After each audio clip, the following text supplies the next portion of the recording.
चलते हैं श्रीमद् भागवत महापुराण। भगवान श्री कृष्णचंद्र जी से उद्धव जी प्रश्न करते हैं और भगवान उपदेश देते हैं। भगवान श्री कृष्णचंद्र जी कहते हैं, प्रिय उद्धव, सतोगुण, रजोगुण, तमोगुण ये तीनों प्रकृति के गुण हैं, आत्मा के नहीं। सत्वगुण के द्वारा रज और तम इन दो गुणों पर विजय प्राप्त कर लेनी चाहिए। तदनंतर सत्वगुण की शांत वृत्ति के द्वारा उसकी दया आदि वृत्तियों को भी शांत कर देना चाहिए। जब सत्वगुण की वृद्धि होती है तभी जीव को मेरे भक्ति रूप स्वधर्म की प्राप्ति होती है। निरंतर सतोगुणी वस्तुओं का सेवन करने से सतोगुण की वृद्धि होती है। सतोगुण के द्वारा रजोगुण तमोगुण को नाश कर दो। सतोगुण से ही भगवान की भक्ति होती है और सतोगुण वस्तुओं का सेवन करने से सतोगुण होता है। भोजन अल्पाहार और ज्यादा पकवान और ये सब रजोगुणी भोजन हो जाएगा। थोड़ा भोजन पाओ, सात्विक भोजन, सात्विक जल, सात्विक ग्रंथ, सात्विक चिंतन, सात्विक संग, तो सतोगुण बढ़ेगा। अगर राजसिक तामसिक है तो रजोगुण तमोगुण बढ़ेगा। जब सतोगुण बढ़ता है तो मेरे भक्ति रूप स्वधर्म में प्रवृत्ति होने लगती है। जिस धर्म के पालन से सतोगुण की वृद्धि हो वही सबसे श्रेष्ठ है। धर्म रजोगुण और तमोगुण को जो नष्ट कर दे, और जब तमोगुण रजोगुण नष्ट हो जाता है तो अधर्म उसके शरीर से नहीं होता। अधर्म होता है रजोगुण तमोगुण से। सतोगुणी महापुरुषों के शरीर से कभी अधर्म पापाचरण नहीं होता। शास्त्र, जल, आसपास का वातावरण, समय, देश, कर्म, जन्म, ध्यान, मंत्र, संस्कार, ये अगर सात्विक हो तो बहुत जल्दी सत्वगुण आ जाए। शास्त्र सात्विक हो, पेय पदार्थ सात्विक हो, आसपास का वातावरण सात्विक हो, हम जिस देश में रह रहे वो सात्विक हो, समय सात्विक हो, कर्म सात्विक हो, जन्म सात्विक हो, ध्यान सात्विक हो, मंत्र सात्विक हो, संस्कार, तो फिर सत्वगुण आ जाएगा। अगर रजोगुणी है तो फिर भोग वासना, तमोगुणी है तो निद्रा, आलस्य, प्रमाद। इनमें से शास्त्रज्ञ महात्मा जिनकी प्रशंसा करते हैं वे सात्विक है, और महात्मा जन जिनको रोकते हैं वे राजसिक तामसिक है। जब तक अपनी आत्मा का साक्षात्कार न हो जाए, स्थूल सूक्ष्म कारण शरीर से वैराग्य न हो जाए, तब तक उपासक को चाहिए कि सतोगुण वृद्धि के लिए सात्विक शास्त्र और भोजन आदि का सेवन करे, क्योंकि उससे धर्म की वृद्धि होती है और धर्म की वृद्धि से अंतःकरण शुद्ध होता है और अंतःकरण शुद्ध होने से आत्मज्ञान होता है। जैसे बांसों की रगड़ से आग पैदा होती है और सारे वन को जलाकर शांत हो जाती है, वैसे ही ये शरीर गुणों के वैषम्य से उत्पन्न हुआ है। विचार द्वारा मंथन करने पर इसमें ज्ञानाग्नि प्रज्वलित होती है और समस्त शरीर के गुणों को भस्म करके स्वयं शांत हो जाती है। उद्धव जी ने कहा, भगवान, प्रायः मनुष्य जितने भी हैं वो इस बात को जानते हैं कि विषय भोग विपत्तियों का घर है, फिर भी वे कुत्ते, गधे और बकरे के समान दुख सहन करके भी उन्हीं विषयों को भोगते रहते हैं। इसका क्या कारण है?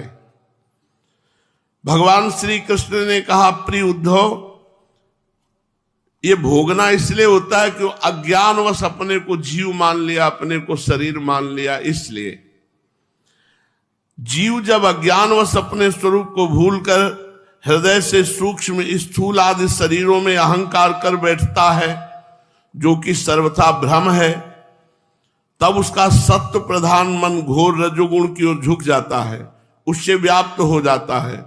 बस जहां मन में रजोगुण की प्रधानता हुई कि उसमें संकल्प विकल्पों का तांता बंध जाता है, अब वो विषयों का चिंतन करने लगता है और अपनी दुर्बुद्धि के कारण काम के फंदे में फंस जाता है, जिससे फिर छुटकारा होना बहुत कठिन होता है। ये काम वासना इतनी बुरी है कि आदमी को एक बार फंसा ले तो फिर निकल पाना बहुत कठिन होता है। अब वो जो कर्म करता है वो कामना के वशीभूत होकर करता है, इंद्रियों के अधीन हो गया, जबकि ये जानता है कि मैं जो कर्म कर रहा हूं उसका फल दुख मिलेगा, क्योंकि पापाचरण का फल दुख है। पर वो रजोगुण से इतना मोहित होता है कि वो जानबूझ करके भी अपने को नहीं बचा पाता और काम क्रीड़ा में काम की वेदना से युक्त होकर वो पापाचरण करता है। यद्यपि ये बात तो कभी कभी विवेकी पुरुषों में भी जागृत हो जाती है, काम आदि की भावना, पर वो रजोगुण और तमोगुण के वेग से विक्षिप्त नहीं होते, उनकी दोष दृष्टि बनी रहती है, इसलिए बड़ी सावधानी से अपने चित्त को एकाग्र करके अपने को बचा लेते हैं। काम आदि की भावना तो विवेकी पुरुषों के अंदर भी आ जाती है, पर उनकी दोष दृष्टि बनी रहती है, इसलिए वो विवेक के द्वारा अपने आप को बचा लेते हैं।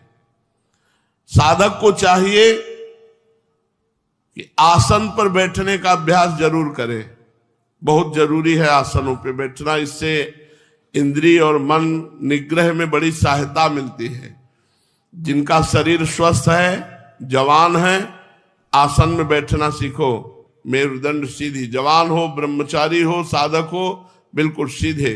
सुखासन में बैठो तो सीधे, पद्मासन और सिद्धासन में तो सीधे ही बैठा जाता है। भगवान आदेश कर रहे हैं कि काम विजय प्राप्त करने के लिए साधक को आसन पर बैठना चाहिए। कुछ घंटों का तो नियम ले लेना चाहिए कि आसन पर व्यतीत करेंगे, नाम जप मंत्र जप करते हुए, चाहे पद्मासन लगाओ, चाहे सिद्धासन लगाओ, चाहे सुखासन, और प्राणवायु पर विजय प्राप्त करे।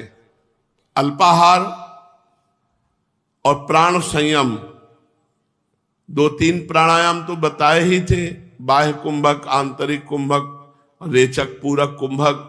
साधक को चाहिए कि आसन पर बैठना सीधी मेरुदंड से, और वायु को जीते, प्राणवायु, इससे बहुत लाभ मिलता है। एक नशा चढ़ता है मंत्र जप का। 90 प्राणायाम करते थे, 90 पसीना पसीना ऐसी सर्दी में हो जाते थे, और एकदम साय मचता था दिमाग में, मंत्र की एकदम धूम मचती थी। उसे करना चाहिए 10, 15, 20 मिनट प्राणायाम। हम तो ललचाते हैं, बैठने को ही नहीं मिलता, किडनी के कारण बहुत देर नहीं बैठ सकते। 10 मिनट बैठो, फिर थोड़ा टहलो, फिर बैठो, फिर लेटो, ऐसे। तुम्हारा सौभाग्य है कि तुम 2 घंटे 3 घंटे एक आसन पर बैठ सकते हो, अपनी प्राणवायु का संशोधन कर सकते हो। बड़ी सावधानी से आसन में बैठकर प्राणवायु पर विजय प्राप्त करके अपना मन धीरे धीरे मुझ में लगावे। बहुत ध्यान से सुनो। यदि असफलता दिखाई दे तो अभ्यास न छोड़े। असफलता देखकर तनिक ऊबे नहीं, बल्कि और उत्साह के साथ अभ्यास बढ़ावे। प्रिय उद्धव, मेरे शिष्य शनकादि परम ऋषियों ने योग का यही स्वरूप बताया है कि साधक अपने मन को सब ओर से खींचकर विराट आदि में नहीं, साक्षात मुझ में ही पूर्ण रूप से लगा दे। तो उद्धव जी ने कहा कि हे श्री कृष्ण, आपने जिस समय जिस रूप से शनकादि परम ऋषियों को योग का उपदेश किया था, उस रूप को मैं जानना चाहता हूं। भगवान श्री कृष्ण ने कहा, प्रिय उद्धव, सनक सनंदन सनातन सनत कुमार, ये परम ऋषि ब्रह्मा जी के मन से प्रकट हुए हैं, मानस पुत्र हैं सनक सनंदन सनातन सनत कुमार। उन्होंने एक बार अपने पिता ब्रह्मा जी से पूछा, योग की सूक्ष्म और अंतिम सीमा क्या है? योग की सूक्ष्मतम अंतिम सीमा क्या है? सनकादि परम ऋषियों के पूछने में ब्रह्मा जी शांत बैठे रहे। फिर सनकादि ने कहा, प्रभु, चित्त गुणों में विषयों में ही लगा रहता है। बहुत सुंदर बात है, पर अध्यात्म की है। हमारा चित्त सदैव माया के गुणों से प्रभावित है, सत्वगुण, रजोगुण, तमोगुण से, और ये विषयों का ही चिंतन करता रहता है। छोड़ दो, देखो अभी विषय चिंतन करेगा। ये तीनों गुण और विषय चिंतन चित्त की एक एक वृत्ति में समा गए हैं। चित्त और गुण आपस में मिले जुले ही रहते हैं। ऐसी स्थिति में जो पुरुष इस संसार सागर से पार होकर मुक्ति पद प्राप्त करना चाहता है, वो चित्त को विषयों से कैसे अलग करे। भगवान श्री कृष्ण ने कहा, प्रिय उद्धव, यद्यपि ब्रह्मा जी सब देवताओं के शिरोमणि हैं, स्वयंभू हैं और प्राणियों के जन्मदाता है, फिर भी सनकादि परम ऋषियों के इस प्रकार पूछने पर वो बहुत ध्यान करते रहे, लेकिन लक्ष्य नहीं जान पाए कि योग का सूक्ष्म और अंतिम स्वरूप क्या है। चित्त विषय में घुसे रहते हैं, विषय ऐसा लगता है कि हटेंगे ही नहीं। तो कोई उपाय है कि चित्त को विषयों से हटाया जा सके? दो प्रश्न हैं।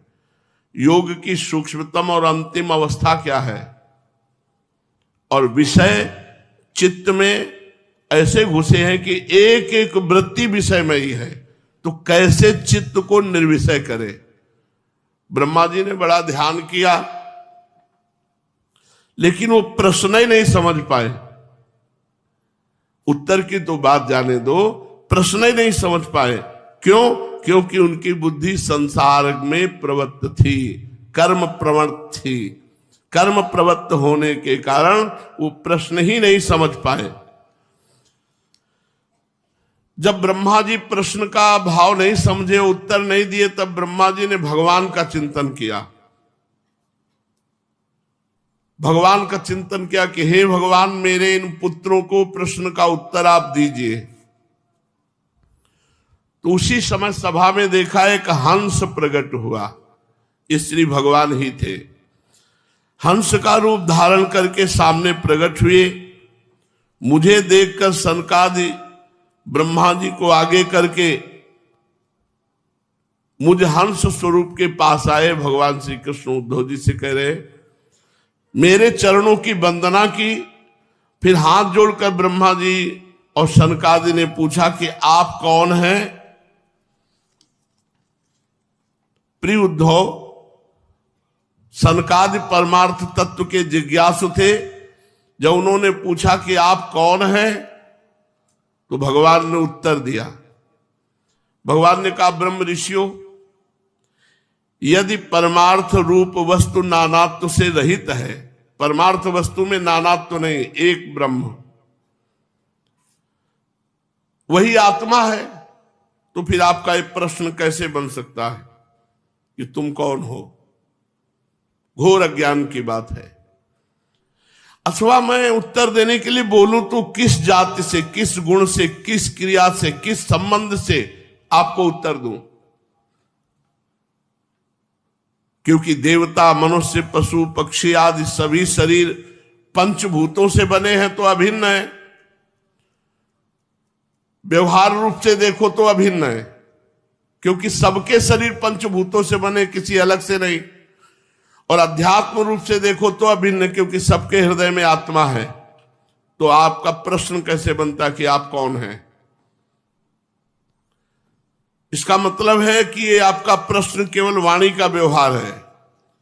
आपने विचार पूर्वक प्रश्न नहीं किया, इसलिए निरर्थक हो गया आपका प्रश्न।